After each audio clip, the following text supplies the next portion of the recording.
everyone. I thought that I might do a little bit of a video diary for you based on my new works for my upcoming show called Latitude. So here's where we start. I've got quite a few done and I'm in my blue moment and green, and I'm finishing off works. I've got a couple of weeks to finish them, so you know I'm usually later on my deadline, but anyway, painting in my studio where I haven't really got enough room to swing a cat. That's why the cat's not here.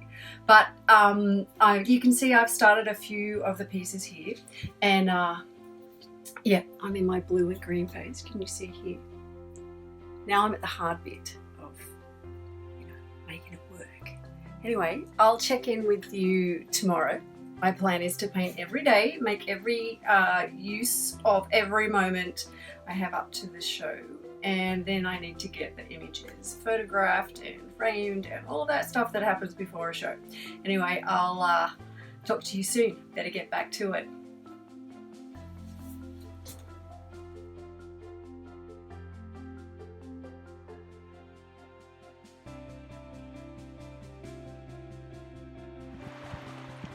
Hi everyone, I thought I'd just show you a little glimpse of some of my inspirations to my new show called Latitude at the AOD Gallery.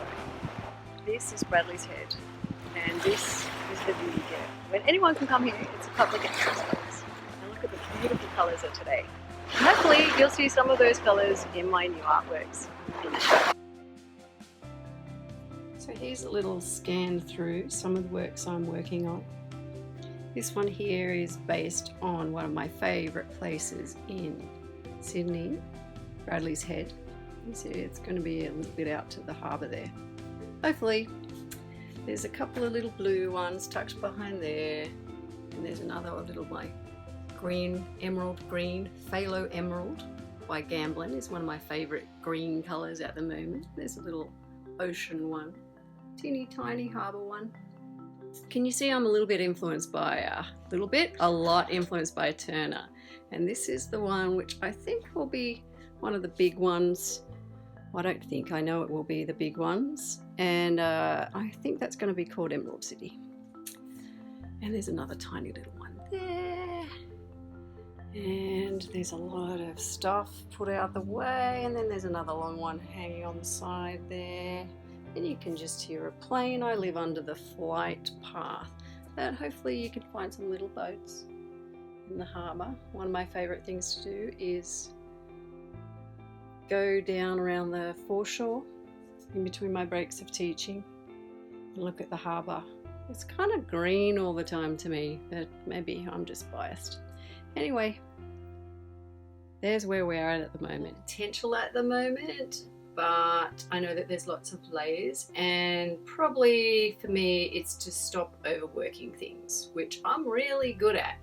So I hope that I can still keep those veneers of colour in. So one of my new practices is to blend colour in layers over the top of each other rather than blend it on the palette. And I like that sort of almost like an opal that you can see the colours underneath. But that takes lots of layers, and I use a spray varnish in between so that hopefully it dries quicker, so I can put the layers over the top, and hopefully that works sort of like a depth of colour. Whether it works or not, who knows, but I'm enjoying putting the colours over the top of each other, and I like building up what's there now. Instead of before, I used to kind of be more loyal to an inspired picture or something like that. I kind of want to encompass how it feels to be there. That sort of 360-degree depth that you see when you're looking over the edge of a cliff or along a coastline, how deep it can look and how far away it can look. So we will see, which is, you know, inspired by fabulous artists like Brett Whiteley and Turner, that sort of all-encompassing space, I suppose. And that's kind of what the abstract expressionists were trying to do, so that you're in that space. It doesn't work as well on a small piece, but when you're in a big piece, if you can stand there and catch little glimpses of it, and that you have sort of nowhere to rest, which is, you know, I'm ripping off Kandinsky. So he used to do work where it was atonal. What that means is that you work your way through the painting and there's no particular place to rest. What you might have a focal point, but there's no exact place. You can sort of wander around, and I think that's sort of the beauty we have about the water. And when we walk along the coastline, there's no one place to look. There's all these lovely little spaces to disappear into. So hopefully I kind of capture that, but work in progress. We'll see. So I'll get back to it and I'll talk to you later. Bye. Hi, back in the studio today and having my little love affair with green and blue. You can see I'm working on a piece here and I've got a lot of bits in the background, and it takes 100 layers to get the colours up bright and luminous, I suppose is what I'm trying to do. So I thought maybe I'd show you a couple of my favourite colours, and at the moment my favourite colour is this Phthalo Emerald by Gamblin. It's a beautiful colour, and what's exciting about it is that when you add white, it goes a lovely cool colour, but if you add a little bit of yellow, it gets this radiant sunshine glow. I've got a little bit of a palette here. You can see here's my green blue palette, and if you add a little bit of this green colour, it's like a phthalo green, but if you add a little bit, and you see it here, goes this beautiful bright cool green. Add a little bit of lemon yellow. Oops. And you get a little bit of this lovely lime green, which is gorgeous and really good for lying over the top of another colour. And also if you terps it down a little bit, or add a bit of a medium. I'm using a Gamblin medium here, which is really nice. You can get some lovely greens in there. My other colour is this lovely Michael Harding, which is, for a painter, like being a kid in a lolly shop. His paints are amazing and the pigment is beautiful, and you don't really get it until you start to use them. So this one is a phthalo blue with white in it, and yes, you could probably just add a bit of white, but it's a beautiful rich colour. We'll just wipe that off, and it makes these lovely luminous, there's your blue colour here, isn't that gorgeous? And it makes this lovely phthalo blue colour here. Also great for mixing with that green, gives you those beautiful turquoise colours, which I see in Sydney Harbour.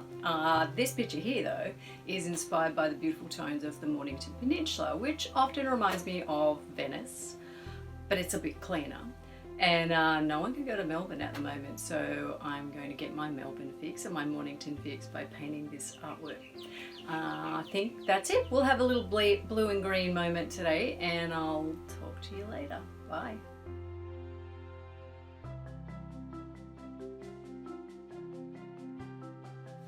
I've got 2 full days in the studio, which is good because I'm up to the scumbling stage in my paintings. As you can see, there's a little bit more colour. Scumbling came from Turner, and it's dragging colour over the top of another colour. Why do I do this? One, it helps mess up my painting a little bit. It stops me from being too neat and tidy, and I kind of like the way it surfaces all the layers underneath. It's sort of a rubbing back type of thing, but you've got to have a colour underneath it. So let's see how that goes.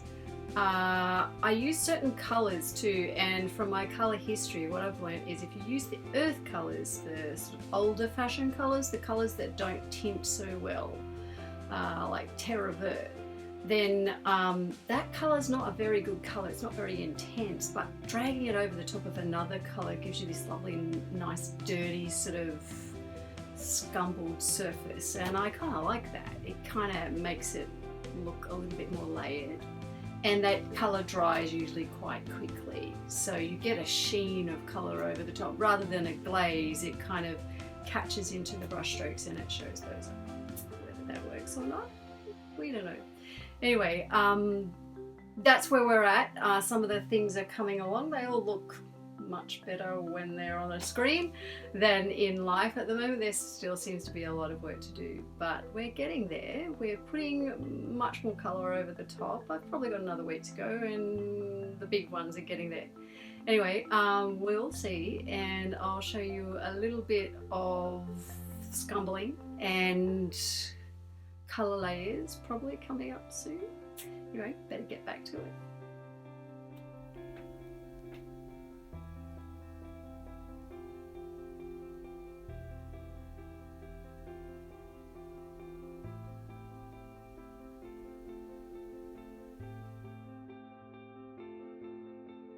I do like working into the drips and making those colours come up. They give me more shape, so when I first start my work I'll do an acrylic wash, and then all the drips that run from that help break up my painting, and they sort of tell me what to do in the painting.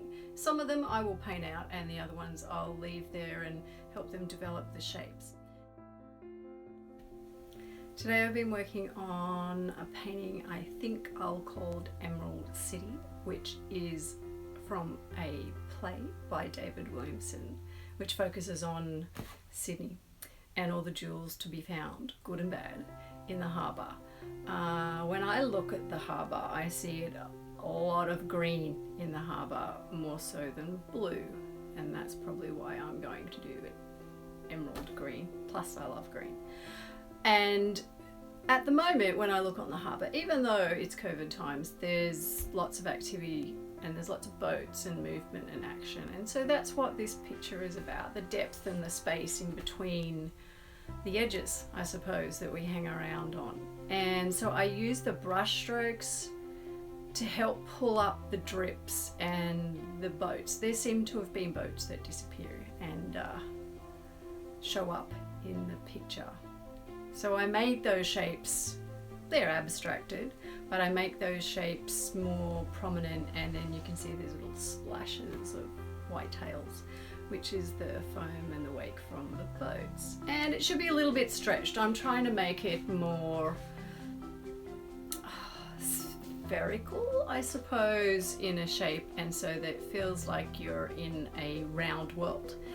And that I'm at the edge looking into the city.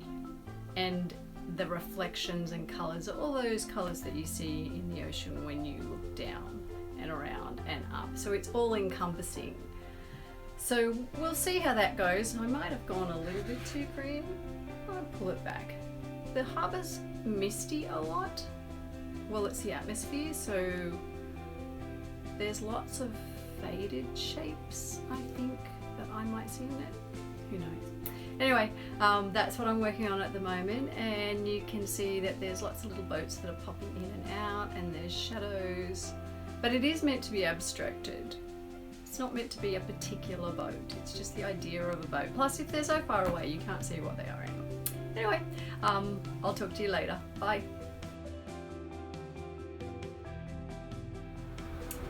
Today, I'm up to the scumbling stage. That's where I get paint, a little bit of paint, and scumble colour over the top of what I've got there. Usually I do that to unify the picture, so it helps blend the colours in a little bit better and continuity in time. And I suppose I should talk a little bit about Fragmatism. So my style that I'm trying to create is a combination of past movements with something I don't know. That's what I'm trying to work on about it.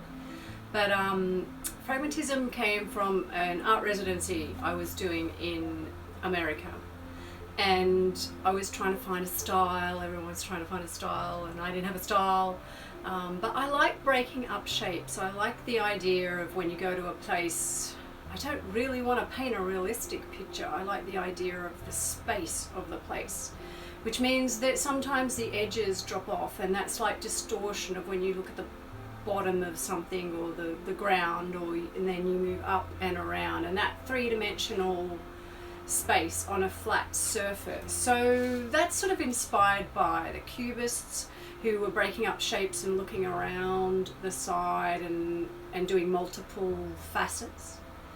And I love colour, so the colourists like the fauves and that emotional colour, that's where that all sort of merges in together. So breaking that up and making it emotional tones or emotional colours that I see. They don't necessarily have to be there, but there's a hue. And one of the new things with the scumbling, why I'm using a lot of scumbling and shading, is to show that there's a colour in the air. And the only way that I can show that is to put colour that catches over the surface of things. The colour falls over things. Well, I think so anyway. If you go to a particular place in the world or a particular time, dusk or dawn, there's a colour that sort of fills the air. And I suppose that scumbling helps me portray that. And a bit of distortion always sort of helps. But today, I feel like that's all a bit of a stupid idea, and that I don't really fit into realism, and I don't really fit into abstraction, and maybe I'm just wasting paint on canvas, which happens all the time. I have that probably every second or third day, because I'm in a space where nothing's really finished, and yeah, it just doesn't feel like I'm making progression. And I suppose at the moment too, I haven't had a lot of work out there, so you don't get any feedback, so not that it's all good, but that sort of helps create momentum. So yeah, today it's all a bit stupid and feels like I'm not getting anywhere, but that'll probably change tomorrow. So anyway, that's where we're at, and the plane's come over now. I live under the flight path, so it's time to stop and get on. See ya. So usually it's helpful to talk through the cat. This is Sketch, the AQUATIC cat. He doesn't really care much. He doesn't care. He thinks everything I do is stupid, so he has no attention span. Look at that. No attention span. He usually comes in to sleep in the corner, which, you know, it's nearly dinner time. He's the 6 o'clock cat. Anyway, good to talk through. Doesn't really offer any assistance though. Sometimes sits in paint. And yeah, couldn't really care at all about it. Although it does look like he's looking at the painting right now, doesn't it? So, yep, I'll take that. I'll take that. That'll be okay. Okay, see ya. Today I've spent the whole day in the studio. It's pretty hot. It's about 29 degrees, so it's time to take a break and get outside. I'm nearly close to finishing some of the big ones. At this point, there's not a lot to talk about. I'm just colouring in, shading over, making some shapes bigger, better, reshaping them, applying more colour over the top. And there's a point where I think I'm getting better at knowing when the painting's nearly done. There's a point where it's going to be like that, and you just have to finish it, whether it's a good or bad, or it could be better. There's a point we have to get to and say it's going to be what it's going to be, and I've got to finish it off and wrap it up. Having a deadline really helps with that, because I want to get these scanned before I have the show. So I have to work backwards, and usually it's a good idea to have your images, you know, at least 2 weeks before a show, so that you can send them out to show people who may be interested. And then before that, you need to have them scanned and maybe framed, so that's another week or 2 weeks. I'm about 4 weeks in before the show, so I think I'm okay, but the aim is to get that stuff done this week. And yeah, so I'm getting a little bit better at that. So when I'm finishing up a picture, I'm gonna show you. I'll take a little bit of, you know, there's a couple of things there where I'm finishing up, and I'm just trying to fit everything into a surface. So there are some times when your artwork, some things sit on top of the picture and you want everything to be continuous. This is Meridian. Oh, it's not Meridian. It's Emerald City, I think. That's what I'll call it. Anyway, you can see there's lots of little boats there. They're not particular boats, but just, you know, activity on the harbour. And so there's little points on sort of making the darks and lights. It's all about tone really. It doesn't really matter what color, even though I love color. It doesn't really matter about what color it is. It matters that there's the right tone, that things sit on top or underneath, or yeah, hopefully. I don't know. Anyway, I'm going to keep going at it. I'll probably shoot some extra layers of pictures and close-ups in after this. But yeah, hopefully it's on its way. At this point, it's just got to be what it's got to be. There's no point investing any worry about it now. It's quite mechanical, I think. You just have to get in and finish that work. It's already sort of made itself, and you just have to polish it up to be the best it can possibly be. And I suppose that's one point where you have to sort of, with something I say to my students, you know, it has to be the best you can do at this time. You know, your work could always be better, I suppose, but you have to just decide that this is the best I can do and this is what I was trying to do. Did it work or not? I don't know, you can step back and have a look afterwards, but you're always going to be a better painter the more you paint, and so that's why you paint, to try and get better or work at colour or shapes or see if it worked. Being a painter is always about being a bit of an experimenter. If you knew kind of what you were going to paint, I suppose that's the division I have between illustrator and painter.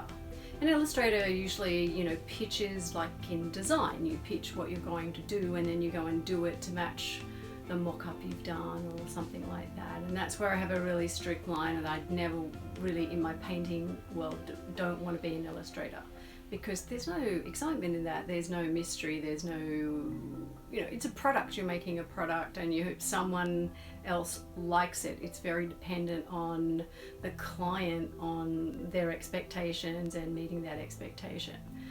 In painting, you have to rewrite your expectations all the time about what you're trying to achieve and your little tick points, I suppose. And so it becomes harder because there's no one else to approve it, or, you know, yeah, a sale is good, but a sale is great. But if someone doesn't understand what you're trying to do, then you're probably not going to impress them with whatever it is you're trying to do. They might be looking at the opposite in your work. So that's where it's harder, and so I really love not knowing where the painting's going to finish or what it's going to look like at the end. That would be so depressing if that happened. So I want it to be a surprise for me too. I have an idea when I start with a sketch, but yeah, the way that evolves is part of the excitement of not knowing what you'll get. Anyway, let's go and finish off and see what I'll get, and I'll talk to you later. Bye.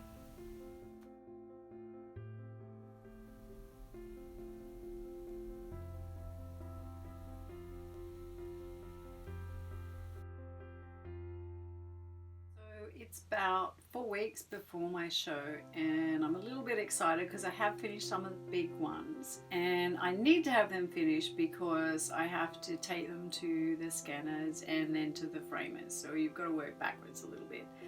But I think they're as good as they're going to be. I'm really happy with the colour and the movement, and hopefully I've got a little bit more drama in, and the fragmented shapes are a little bit more ambiguous, and I'm really happy with the glow of colour, I think, at this point. But you know, usually what happens is I get the scan back and go, oh, there's all these things I need to fix. Anyway, so far so good, and I've got a few small ones to finish off, but so far we're on track, and that's a good thing. Spent a whole weekend painting, which was lovely, but also stressful because I've got a deadline. But I got the work done, so that's a good thing. And anyway, a few small ones to finish, but I feel a little bit relieved now. I just get to panic about having anyone come to the show. Anyway, this is where we're at, and that colour looks pretty good. Anyway, we'll see. I'll talk to you soon. So I've been a little bit sloppy with doing this video diary. I guess the fact is that as an artist, you like painting and you don't really like talking about it. So that's my excuse. yeah, I find this a little bit of a pain in the butt, really, but I figure it's a way and an insight into how I paint, whether you like it or not. You get an idea of the progress that's happening, and what I worry about, what I look for, what I'm trying to do. Hopefully that helps. Who knows, jury's out. Anyway, the big paintings have gone off to the scanners, and that's sort of a relief, and there's a little bit of space in the studio, which is really nice. I'm working on finishing the small works now. I've got probably about 5 that I want to finish. You can see this one's a little green one. Oh, fancy that, it's green. So yeah, that's where we're in the sort of wrap up stage. Hopefully my plan is to finish those ones off by this week. There's a few interruptions. I have a couple of tuitions and I have an art party, so you know, you have to do something to make the bacon. And in the COVID times it's a little bit harder, so we've got to keep to restrictions with teaching numbers and things like that, so hence another challenge. Anyway, we're up to the smaller works. I quite like working on those. I can work on those at night a little bit. It's about 6:30 here. The cat's reminded me, 6 o'clock cat. And so I'm going to wrap up today. I've got Instagram to plan, which is always the bane of my existence. But hopefully I'll try and post some sort of progress shots on Instagram. I don't know, is that interesting or not? Maybe. And see if that helps people understand what I'm trying to do. As an artist, and in my style Fragmatism, I'm trying to break up shapes and concentrate more on colour. So as you go towards more abstraction, you want the colour to be beautiful, or you want people to notice the surface of the painting, because you can't quite look through it. And so hopefully that people will pay attention a little bit more to the surface of the painting and the colour and the shapes, rather than is it a tree or does it look like a harbour or things like that. The way it feels, you know, almost as if you could kind of get a sense of a smell about that eucalyptus kind of aquatic, salty, seaside. Sydney's a little bit different because it's not really a beachy open expanse, it's quite insular, and so there's a different feel to it. The Australian Impressionists like Streeton loved working around Sirius Cove, and I've kind of worked out from doing a residency at Montserrat in Melbourne that they were crazy about height, and when you want to do sort of, or you want to show the expanse of a land or how it feels to be in a landscape, Suzanne would call this a sensation of like moving through a landscape. How do you show someone that? How do you show the height and the depth on a flat surface? And that's why Suzanne was so great at what he did. He gave you a sense of motion through a still flat surface. And I suppose that's what I'm trying to do as well. Just steal from Suzanne, that should be easy. So in that, there's a lot of height and depth, and I think that that's one of the things that captivates people about Sydney, or the harbour in Sydney, is that you can have this beautiful bushland foreshore, and it can smell like the bush, and yet you have a sort of metropolis in front of you. So I often like looking into the city rather than being in the city looking out. I feel like that gives me a sense of Sydney in which you kind of fall in love with. It's the beautiful ocean, but it's not quite a beach. It's the bushland behind you and the odd lizard that drives past or rides past or jumps out of a tree at you. And it's the ocean, and you'll have a few seabirds, and then you'll have some great boats that go past. So, you know, that's what captivates people about Sydney, I think, which I don't think I've experienced anywhere else. Melbourne is completely different. Mornington Peninsula is very different. It's quite wide and open. And Sydney doesn't have that. It has this beautiful sort of a peninsula feel. but it's kind of like a big hug. You know, the city's still lively enough, but it's a little city, so there's enough space to feel like you can breathe and feel the landscape rather than be invaded by the traffic. Not that there's any traffic at the moment because it's COVID, so that's out of the way. But there is this quite unique height about it, and that's what the Australian Impressionists loved about Eagle Reach in Melbourne, is that there's lots of heights. And for an artist, or a landscape artist particularly, the whole idea of like being able to select the sky and the trees and the coastline and the ground at the same time and sort of sweep it in to this beautiful sort of space is kind of what we're probably aiming for. Brett Whiteley did an amazing job on doing that. You felt like you were sort of wrapped up in that landscape, which is another thing that the abstract expressionists were trying to do, get you into a space of the landscape or the feeling or the space of the event. They would call it an event painting. So if you stood there, you could feel the glitter of light through it, but it wasn't literal. Maybe it's all just a wank, I don't know. But anyway, we're on the way to the end, and hopefully people will be interested in what the end result is. I'm kind of enjoying painting these colors. They're a lot softer than I usually paint, but the intricacies of tonal values in a color are really interesting. And I really like making it harder. Who doesn't make it harder? And so those subtle green tones, are they a cool green or a warm green, and what you put them next to, how they change. And that's all about our rods and cones. Cones are color, rods are tone.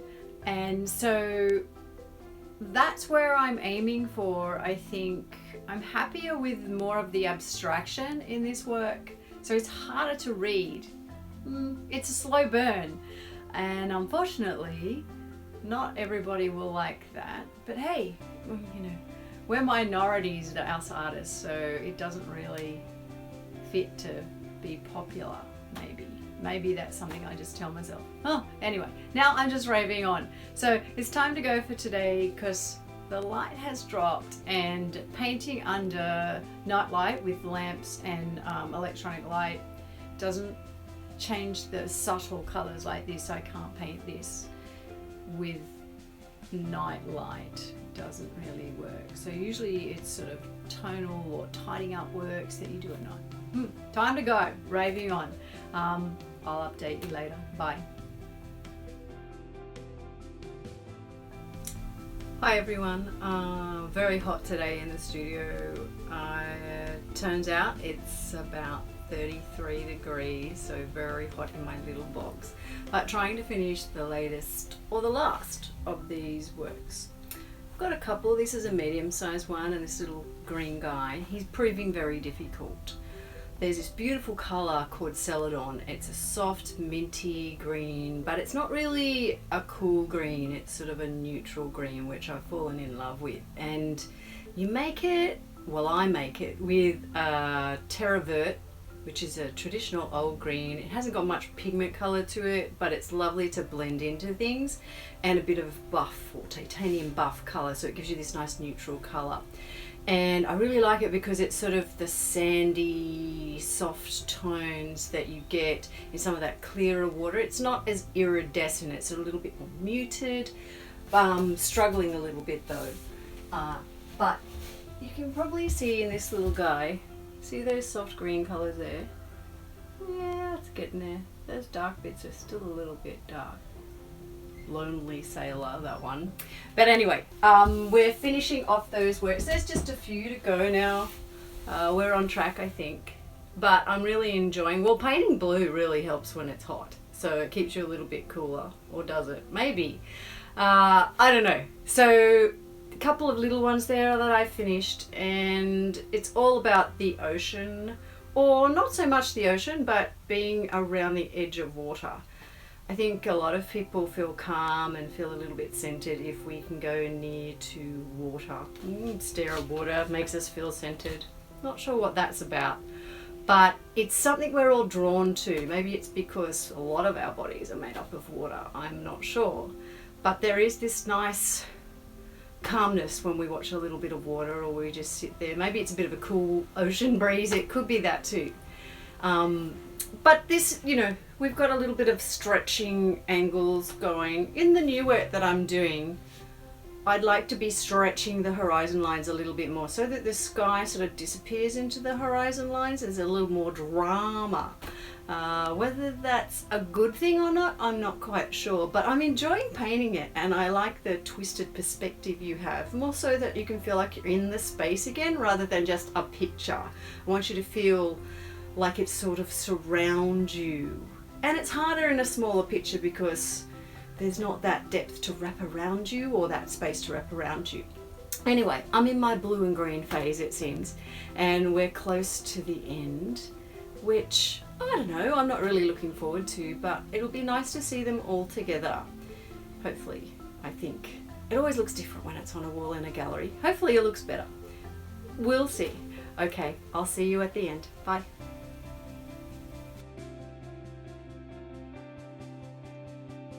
And that's a wrap. Yep, I'm at the end of finalizing the artworks, which means labeling, framing, bubble wrapping, all of which I'm not highly skilled at. The hammer and eye and nails and framing don't go well together. I really appreciate framers and all their skills and all their wonderful equipment and space that they have to frame. When you have a small studio, it makes it a little bit tricky. Anyway, it will get done. And I hope you enjoyed this video diary, and it gave you a little bit of insight into the way that I work and the inspiration and motivations behind the new body of work.